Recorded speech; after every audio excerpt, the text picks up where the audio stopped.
Salam dəyərli kanal izləyicilərim. Bu gün də sizlər üçün 9-cu sinif buraxılışa hazırlaşanlara dəstək məqsədi ilə 09.06.2019 tarixində keçirilmiş buraxılış sınavının izahını vermək istəyirəm. Birinci sualımızdan başlayaq. Birinci sualımızda OY oxu ilə kəsmə nöqtəsinin ordinatını deyir tapın. Və biz bilirik ki, OY oxu ilə kəsişən zaman bizim absisimiz 0-a bərabər. OX oxu ilə kəsişən zaman isə ordinatımız 0-a bərabər olmalıdır. Yəni, bu qaydadan istifadə edib, deməli, bizdən OY oxu ilə kəsmə nöqtəsinin koordinatlarını deyirsə, kəsməsinin daha doğrusu ordinatını soruşursa, deməli, biz x-in yerinə 0 yazmalıyıq. Yəni, funksiyada f0-ın qiymətini hesablamalıyıq. 0 topla 7 vurulsun 0, çıxılsın 12. Nəticəmiz olacaq mənfi 12. Birinci sualımız olacaq A variantı. İkinci sualımız dördbucaqlının perimetri 40 cm, üç tərəfinin cəmi isə 27 cm olarsa, dördüncü tərəfi tapın.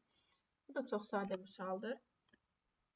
Dördbucaqlının perimetri biz bilirik ki, 4 tərəfinin cəmidir. 3 tərəfinin cəmi 27-yə bərabərdirsə, digər dördüncü tərəfi x qəbul edirik və ümumi perimetrimiz 40-a bərabərdir. 40-dan 27-ni çıxan zaman nəticəmiz olacaq 13 cm. İkinci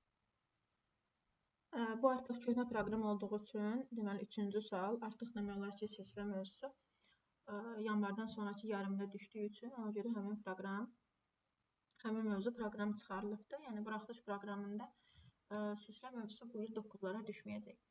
Ona görə də dördüncü sualımızla davam edək. 4x topla 20 kiçik bərabərdir 0. 4x kiçik bərabərdir mənfi 20-dən. X böyük bərabərdir mənfi 5-də. Və həmişə, daha doğrusu x kiçik bərabərdir mənfi 5-də.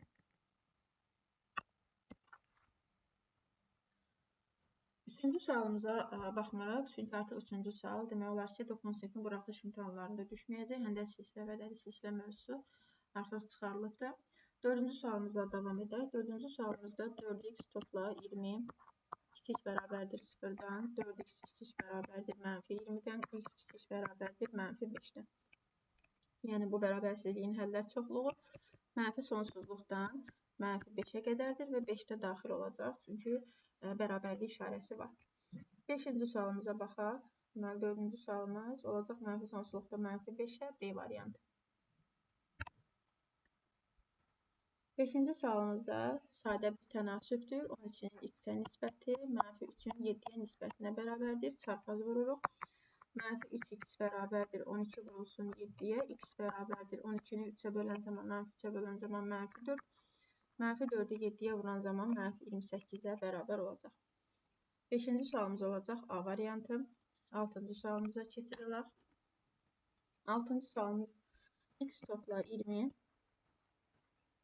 topla x plus 15 topla, yəni bu da sadə bir tənlikdir. X plus 25 bərabərdir 90. X-ləri bir toplasaq bizim 3 dənə x-imiz var. 20 ilə 15-i toplayan zaman 35, 35 ilə də 25-i toplayan zaman nəticəmiz olacaq 60. Bərabərdir 90-a. 3x bərabərdir 30-a. X bərabərdir 10-a. Deməli, x-in qiyməti 10-a bərabər olacaq. Növbəti suallarımız.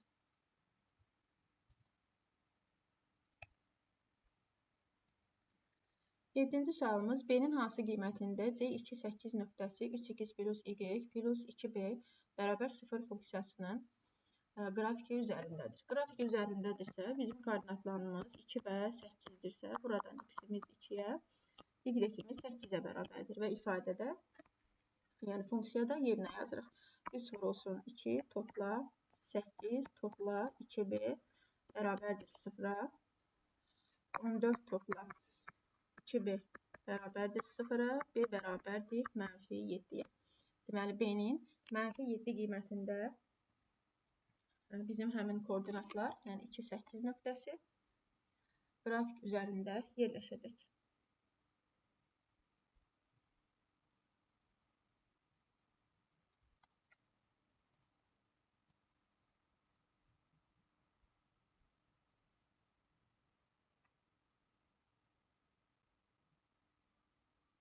Səkkizinci sualımız isə kombinezon n-dən 1, kombinezon n-dən 1 ilə n-in özünə bərabər olur.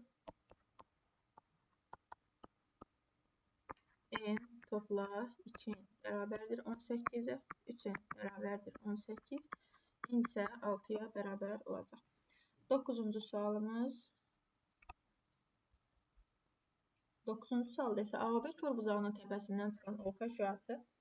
Deməli, bir körbucaq çəkirik. AOB körbucağı. Çıxan oka şüası 30 və 80 dərəcəli bucağı ayırır. 30 və 80 dərəcəli bucaqlar ayırır. AOB bucağının dərəcə ölçüsünü tapın. AOB bucağında dərəcə ölçüsü buradan 30 ilə 80-in cəmi. Yəni 110 dərəcəyə bərabər olacaq. Növbəti suallarımız.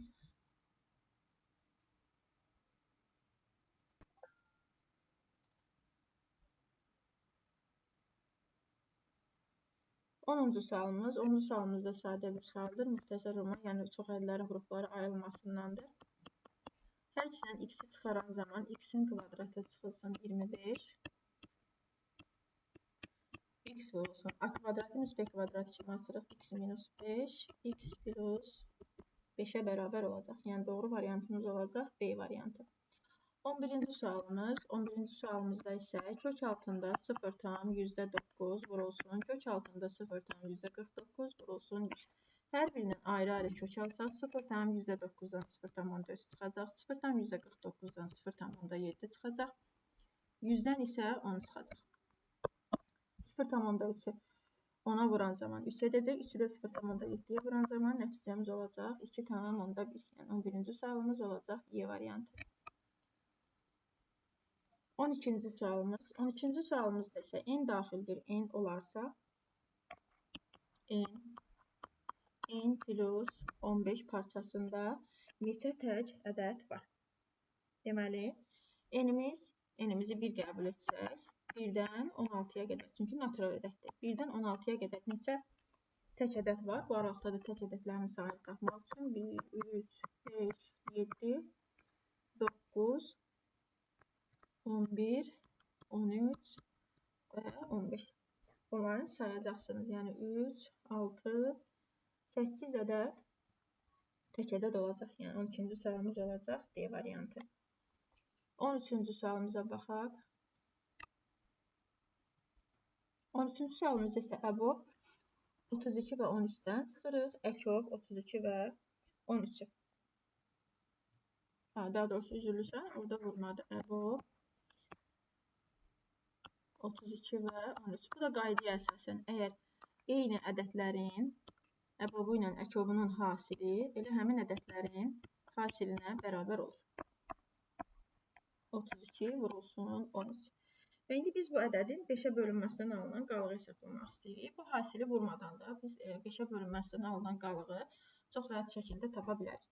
Yəni 32-nin 5-ə bölünməsindən alınan qalığı biz tapmaq istəsək, baxırıq 5-ə bölünmə əlamətini xatırlayırıq. 5-ə bölünmə əlaməti biz bilirik ki, ədədin son rəqəmini 5-ə bölünməsindən alınan qalığı götürürük. Bizdə isə 32-də son rəqəmimiz 2-yə bərabərdir. Deməli, bizim burada qalığımız 5-dən kiçik olduğu üçün qalığımız elə 2-nin özünə bərabər olacaq. 13 vurğunda isə sonu 3 olduğu üçün burada da elə qalığımız 3-ün özünə, yenə 5-dən kiçik olduğu üçün 3-ün özünə bərabər olacaq.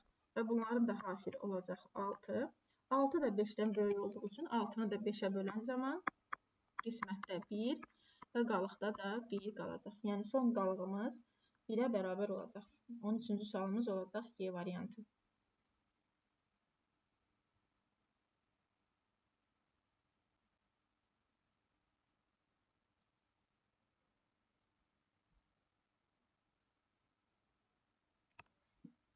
On beşinci sualımız. 15-ci sualımız 20-də 11 kəsirini adi kəsirini faizlə ifadə edir. Biz bilirik ki, ədədi kəsiri və yaxud onluq kəsiri faizlə ifadə etmək üçün biz həmin ədədləri 100-ə vurmalıyıq. Yəni 100%-ə vurmalıyıq.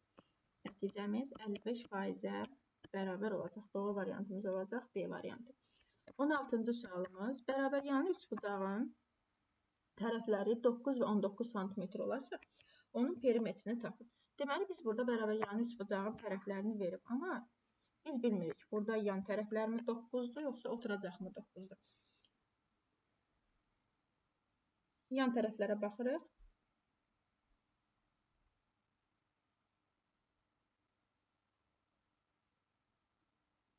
yan tərəfin 19 və yaxud 9 olduğunu təyin etməliyik. Onda təyin etmək üçün üçbucaq bərabərsizliyindən istifadə edirik. 19-u götürsək, məsələn, tutaq ki, buranı mən 19, yəni oturacağı 19 götürsəm, oturacağı 19, yan tərəfləri 9 qəbul etsək, baxaq, ödəyirmi? 19, 9 ilə 9-un fərqindən böyükdür. Amma cəmindən nədir? Cəmindən də böyükdür. Deməli, ödəməli. O zaman artıq üçbucaq bərabərsizliyi ödəməliyi üçün mən artıq yan tərəfləri 19, oturacağı isə 9 qəbul etməliyim. O zaman üçbucaq bərabərsizliyi ödənmiş olacaq. Üçbucaq bərabərsizliyimizdə neçə idi? Tapacağımız tərəf, yəni üçüncü məhsul tərəf, yerdə qalan iki tərəfin fərqinin modulundan böyük olmalıdır. Cəmindən isə kiçik olmalıdır. Deməli, buranı 19 qəbul edirik yan tərəflərimizi, oturacağı isə 9 qəbul edirik. Və bu zamanda perimetrimiz bərabər olacaq. 2A vurulsun, yəni 2 vurulsun 19, topla 9-a. 38, 38 ilə də 9-u toplayan zaman 47 santimetrə bərabər olacaq. 16-cı sualımız olacaq C variantı. 17-ci sualımız. 17-ci sualımızda 4-də 1 çıxılsın, 5-də 1-in kvadratıdır. Bunu müxtəsər ruma düsturu kimi də aça bilərsiniz və yaxud da belə fərqi tapıb kvadrata da yüksəldə bilərsiniz. Fərqi tapsanız 20-də, yəni ortaq məxrəcimiz 20-dir. 20-də 1-ə bərabər olacaq. 20-də 1-in də kvadratı 400-də 1-ə bərabər olacaq. 17-ci sualımız olacaq A variantı.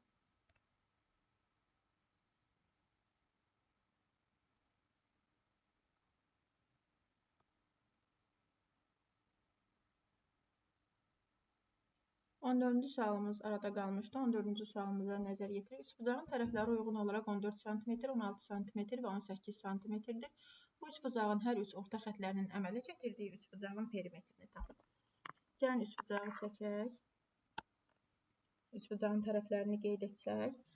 14, 16 və 18 cm-dir. Və həmin bu üçbucaqların orta tərəflərini birləşdirək. Başqa rənglə qeyd edək. Həmin bu üçbucağın bizdən perimetrini tələb edir. Həmin bu üçbucağın perimetri üçbucaqların orta xətti olur. Yəni, bu 16-nın yarısı olacaq, 8-ə bərabər olacaq. 18-in yarısı 9-a, 14-ün yarısı 7-yə. Və həmin fiqurun da perimetri, üçbucağın perimetri 8 topla 9 topla 7. 24 cm-ə bərabər olacaq. 14-cü sualımız olacaq A variantı.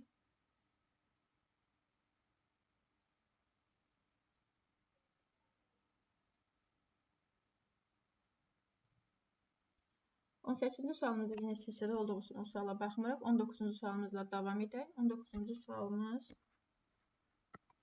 54,2. Gəlin bu 54,2 onluq kəsir olduğu üçün biz 44,5-də 4-ü də onluq kəsirə çevirək. 4-ü 5-ə bölən zaman 0,8 edir. 44 tam üzərinə gəlsə 44,8 edəcək. Vurulsun 9-da 1. Toplayaq 10 tam 10-da 100-də 1-də. 54,2 ilə 44,8-in cəmi də bizə nə verəcək?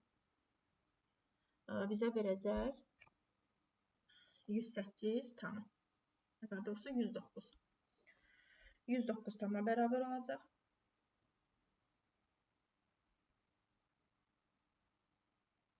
Daha doğrusu 54,2 ilə 44,8 toplayan zaman nəticəmiz olacaq 99. 99-u 9-a 1-ə vuran zaman nəticəmiz qalacaq 11. İxtisar gedir 11 qalır. 11 ilə də 10 tam 100-də 1-i toplayan zaman olacaq 21 tam 100-də 1. Nəticəmiz 21 tam 100-də 1-ə bərabər olacaq. 20-ci sualımız. 20-ci sualımız isə x bərabər 2 olduqda 5x kvadratı topla 25x topla 7 bölünsün x-in kvadratı topla 5x.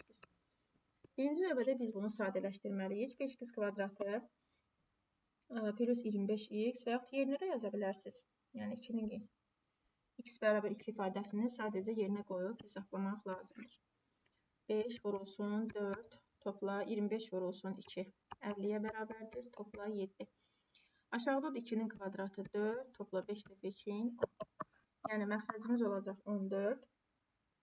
Sürətimiz isə 20, 27 və 77-yə bərabər olacaq.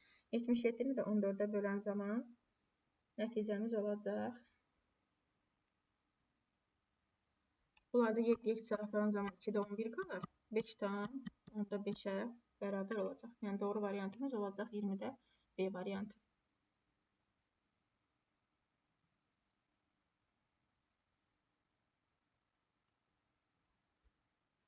21-ci sualımız ədədlərini artan sıra ilə düzməyi tələb edir bizdən.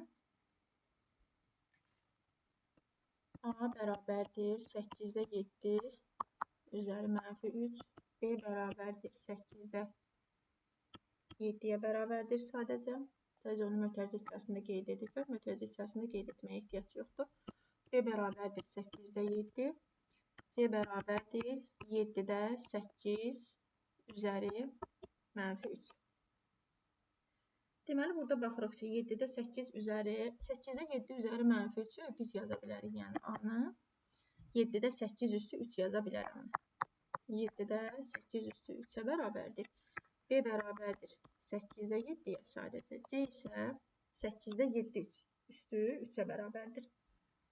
8-də 7 üstü 3-ə bərabərdir. Mənfi üstü, yəni onu tərsinə çeviririk. 8-də 7 üstü 3-ə bərabər olacaq.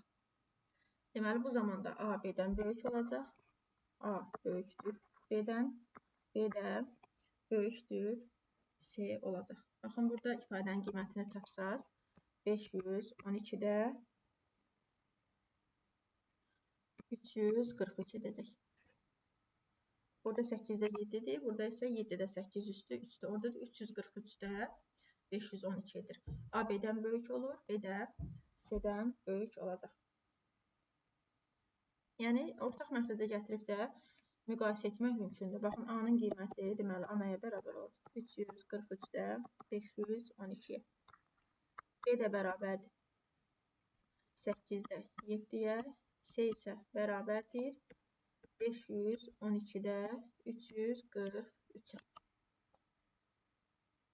Burada əlbəttə ki, A hər birindən böyük olacaq. Çünki 512-ni 343-ə bölən zaman 1 tam qalır burada. Amma digərlərinin tam hissəsi 0 olur. Ona görə də A burada ən böyük ədəd olur. Daha sonra B C-dən böyükdür. C də ən kiçik ədədimizdir. A böyükdür B, böyükdür C. 22-ci sualımız.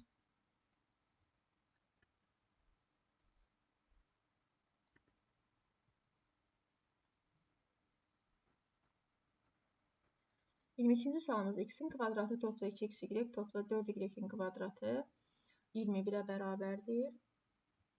Deməli, yuxarı hissə x plus y-in kvadratı kimi, yəni yuxarı hissə düstura gəlməyəcək. Sadəcə biz aşağını kvadrata qaldırsaq, aşağı hissəni kvadrata qaldıraq. Birinci hissəni olduğu kimi yazırıq. X-in kvadratı topla 2xy topla 4y-in kvadratı bərabərdir 21. Aşağı hissəni kvadrata qaldırsaq, olacaq x-in kvadratı topla 2xy topla y-in kvadratı bərabərdir 9. Və buradan tərəf-tərəfə çıxan zaman artıq x kvadratlar gedir, 2xy-lər də gedir, 4y kvadratından da y kvadratına çıxan zaman 3y-in kvadratı qalacaq, 21-dən də 9 çıxan zaman 12 qalacaq. Y-in kvadratı bərabərdir 4-ə, y də bərabərdir müsbət mənfi 2-yə. Bizdən də sadəcə y kvadratını soruşur, o zaman y-in kvadratını 4 qəbul edirik. Yəni, nəticəmiz olacaq 4. 23-cü sualımız.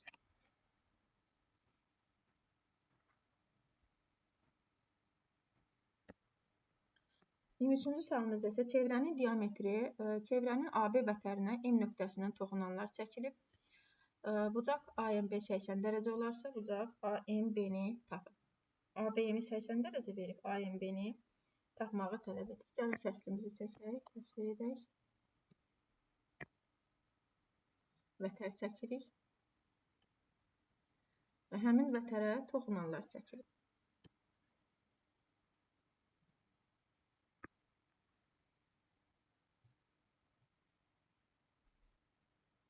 Həmin vətərə toxunanlar çəkilib.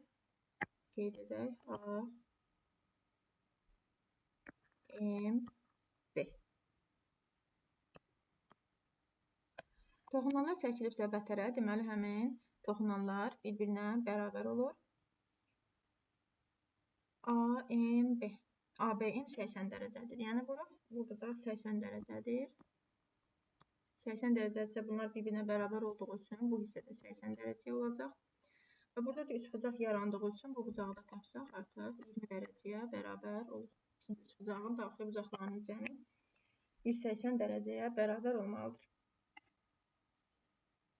O zaman AMB bucağımız 20 dərəcəyə bərabər olacaq. 23-cü sualımız olur B variantı. 24-cü sualımıza baxaq. 24. Üç bucağımızı çəkək.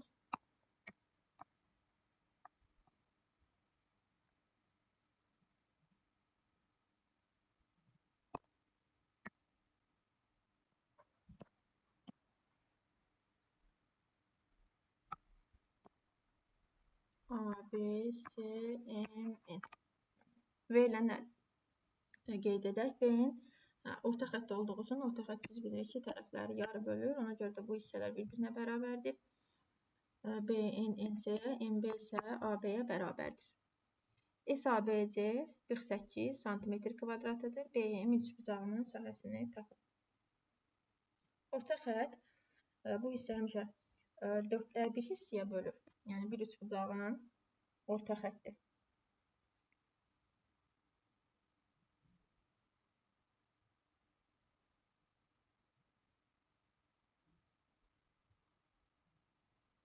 SABC-miz 48 cm-dir. Bu hissəmiz 4/1 isə bərabər olur. Bu da qaydaya əsasən bu hissəmiz isə 4/3 isə bərabər olacaq. Bizdən də hansı sahəni verib? ABC-ni. ABC 48 cm²-dır. ABC-miz 48 cm²-dırsa, deməli qısa qaydadan 4/1 isə bərabərdir MB-nin. AMNC isə 4/3 isə bərabər olur. Bizdən də hansı bucağı soruşur? Bucağı soruşur. Daha doğrusu BMN üçbucağının sayəsini soruşur.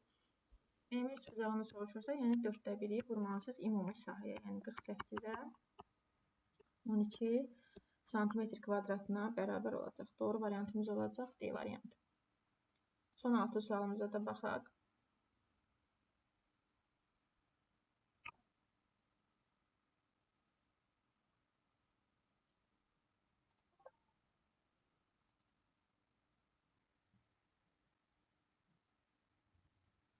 Növbəti 25-ci sualımız. 25-ci sualımızda A -7,6, B 4,9, C 0,10 olarsa çoxluğuna daxil olan bir ən böyük ədədi tapın.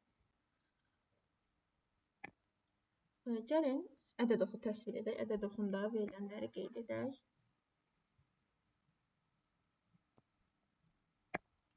A və B-nin aralığını təyin edək. -7, -7, 4, 6 və 9. Qırmızı rənglə A-nın intervalını qeyd edirik. -7-dən 6-ya qədər. Yaşıl rənglə də digər hissəni qeyd edək. 4-dən 9-a qədər. Deməli, bu ikisinin kəsişdiyi hissə, yəni A kəsişmə B kəsişmə C. Birinci A kəsişmə B-ni tapırıq. A kəsişmə B bərabər olacaq 4, 6 aralığında bunlar kəsişdi. İndi başqa bir ədəd oxu təsvir edib. Yenə 4, 6-nı qeyd edirəm. C-nin qiyməti də 0-dan 10-a qədər. 0, 10 aralığı. İndi 4, 6 aralığı bizim A ilə B-nin kəsişməsi olmuşdur. Və bir də 0, 10 aralığıdır. 0-dan 10-a qədər. Bunlar harada kəsişdi? Yəni ortaq kəsişdikləri hissə, yəni bu A kəsişmə B-nin C ilə kəsişmə hissəsi də elə 4-6 aralığı oldu. Deməli 4-6 aralığı olacaq və bu aralıqda da bizim ən böyük ədədimiz 5-ə bərabər olacaq. 25-ci sualımız olacaq C variantı. Həmin çoxluğa daxil olan bir ən böyük ədədi tapın. Doğru variantımız olacaq C variantı. 26-cı sualımız.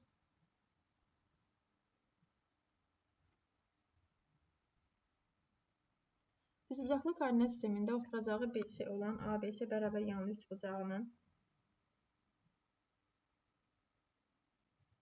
üçbucağı verilmişdir. A 6, 8, B 0, 0 və C nöqtəsi apsis oxu üzərində olarsa, bu üçbucağın sahəsini tapın. Düzbucaqlı koordinat sistemi çəkək. Deməli, oturacağı BC olan oturacağı BC-dir. Baxın, buranı B qeyd edək. B bu hissədə C-yə bərabər olsun. ABC. Yəni, burada bir üçbucaq çəkək. ABC üçbucağı. B-nin koordinatları 0, 0-dır. C-nin koordinatını tapmalıyıq. A-nın koordinatı isə 6 və 8-dir. Deməli, qeyd etdik koordinatlarımızı. İndi biz buradan A və B nöqtələr arasındakı məsafəni tapsaq, kök altında 6-nın kvadratı topla, kök altında 8-in kvadratı olacaq. Yəni, bu məsafəmiz bərabər olacaq. Onu iki nöqtə arasındakı məsafənin tapılması ilə tapdıq. Həmin koordinatlar, yəni 6 çıxılsın 0-ın kvadratı, topla 8 çıxılsın 0-ın kvadratı. 6-nın kvadratına 8-in kvadratı bizə 100-ü verir. 100-dən isə 10 çıxır. Və bu hissə 10-a bərabərdir. Və burada da bir düzbucaqlı üçbucaq yaranır. Bu təpə nöqtəsində Y birləşdirsək, burada bir düzbucaqlı üçbucaq yaranacaq. Həmin düzbucaqlı üçbucağın hipoti 10-dur. Katet isə buradan bura qədər məsafə isə 8-ə bərabərdir. Baxın, bu hissəni çəksəz, bu hissə də 8-ə bərabərdir. Deməli, bu hissədə avtomatik 6-ya bərabər olacaq. Və həmin bu üçbucağın sahəsini tapmağı tələb edir bizdən. Üçbucağın deməli hündürlüyü 8 oldu. Və bu hissələrdə də düzbucaqlı üçbucaq yarandığı üçün bu hissələr də artıq 6 və 6-ya bərabər olacaq. Və sahəni də tapmaq üçün oturacağı hündürlüyə vurub 2-yə bölürük.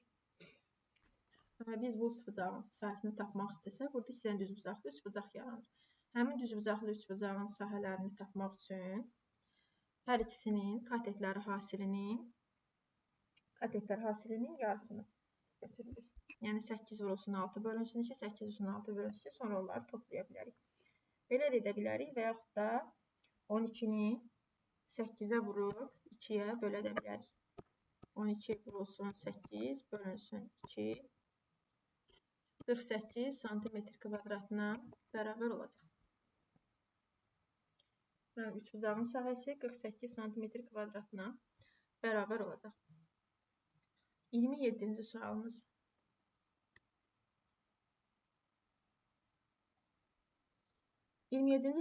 Düzgün beşbucaqlının bir xarici bucağını. Düzgün beşbucaqlının bir xarici bucağını tapmaq üçün 360-ı n-ə bölməliyik. Yəni 360-ı 5-ə bölürük, 72 dərəcəyə bərabər olacaq. Doğru variantımız olacaq 27-də Y variantı.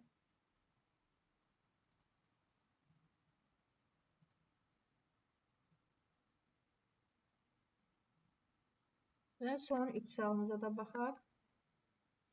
28-ci sual, ədəd oxunda ən solda yerləşən ədəd hansıdır? Ən solda yerləşən ədəd, yəni ən kiçik ədədi soruşur bizdən. Yəni sol mənfi olur. Sıfırdan soldakılar mənfi ədədlərdir, sıfırdan sağdakılar isə müsbət ədədlərdir. Yəni sıfırdan soldakılar sol kiçiklərdir. Yəni məsələn mənfi 1 mənfi 2-dən daha böyükdür, amma mənfi 2 mənfi 1-dən kiçikdir. Çünki mənfidə sıfıra yaxın olan daha böyükdür. Və ona əsasən təyin edirsiniz. Deməli, A-nı yoxlayaq. 5 çıxılsın kökdə 23. 5-dən 23-ə çıxanda bizim ədədimiz, işarəmiz daha doğrusu necə olacaq?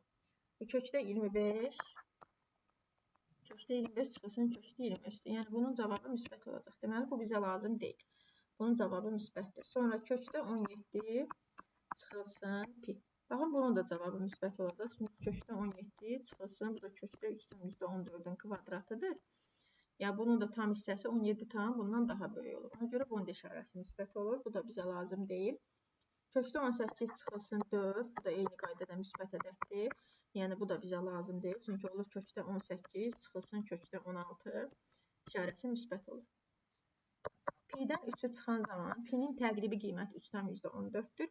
3,14-dən də 3'ü çıxan zaman Yəni bu da cavabı müsbət olur. Deməli bu da bizə lazım deyil. 3 çıxılsın kökdə 13. 3-dən də kökdə 13 çıxan zaman burada kökdə 9 çıxılsın kökdə 13 olur. Yəni bunun işarəsi mənfi olur.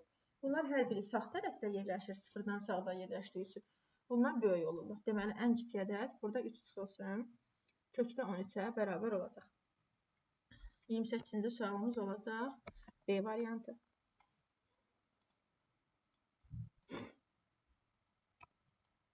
29. 29 sahəsi 64 cm kvadrat olan dairənin diametrini tapın. Dairənin sahəsi pi kvadratı ilə hesablanır və biz də bilirik ki, diametr 2 radiusa bərabərdir və burada radiusun yerinə biz pi d kvadratı bölünsün 4-də yaza bilərik. Və sahəmiz də 64 piyə bərabərdirsə, pi d kvadratı bölünsün 4 bərabərdir 64 piyə. Pilər ixtisar gedir. D-nin kvadratı bərabərdir 4 vurulsun 64-ə. D də bərabərdir 2 vurulsun 8-ə. D də bərabərdir 16-ya.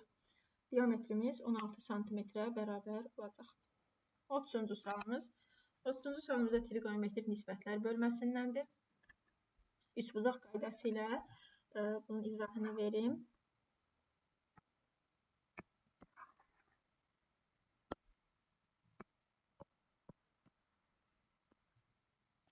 Baxın, deyək ki, 90 dərəcəli düzbucaqlı üçbucaqdırsa 30 dərəcə qeyd edirəm. Bu hissəni isə 60 dərəcə qeyd edirəm. 30 dərəcəli bucaq qarşısından sinusu, baxın, buranı mən x götürsəm, tutaq ki, beton uzunu x götürürəm. O zaman 30 dərəcəli bucağın qarşısındakı tərəf hipotenuzun uzun yarısı olur. 60-ın qarşısındakı tərəf isə digər katetin, yəni x bölünsün 2-nin kökdə 3 misli olur. Və bunun əsası, sinus 30 dərəcəni mən tapmaq istəsəm, sinus 30 dərəcə qarşı katetin hipotenuza nisbətidir. Yəni, qarşı katetin mənim x bölünsün 2-dir, x-ə də nisbəti x-lər gedir, qalır 2-də 1. Deməli, sinus 30 dərəcənin qiyməti 2-də 1-ə bərabərdir və buradan kosinus 60 dərəcəni də hesablayıram. Kosinus 60 dərəcə isə bitişik katetin, yəni 60-a bitişik katet x bölünsün 2-dir. 60-a bitişik katetin hipotenuza nisbətidir. Yəni, x bölünsün 2-nin x-ə nisbətidir və kosinus 60 dərəcə 2-də 1-ə bərabər olur. Ümumiyyətlə, sinusun 30-u kosinüsun 60-ına bərabərdir. Yəni, hər ikisi 2-də 1 qiymətini alır. Deməli, yuxarıda yazıram 0,5 topla 2,5. Aşağıda isə 6,5. 6,5 çıxılsın 0,5. Yuxarı hissədə qalacaq, deməli 0,5-dən 2,5-i toplayan zaman aşağıda 6 qalacaq, yuxarıda isə 3 tam edəcək. 6-da 3, o da 2-də 1-ə bərabərdir, 2-də 1 də 0,5-ə bərabər olacaq. 30-cu sualımız olacaq C variantı. Bugünlük izahımızdan bu qədər. Ümid edirəm, izahlar sizin üçün faydalı olar. Hər birinizə uğurlar arzu edirəm. Kanalı izləmədə qalın. İmtahana qədər yenə də video izahlarla, sınaqların video izahlarını yenə də kanala yerləşdirəcəm. Mütləq abunə olun, izləməyə alın. İlk paylaşımlarda siz xəbərdar ola biləsiniz. Hər birinizə uğurlar arzu edirəm. İzlədiyiniz üçün təşəkkür edirəm. Növbəti videolarda görüşənədək.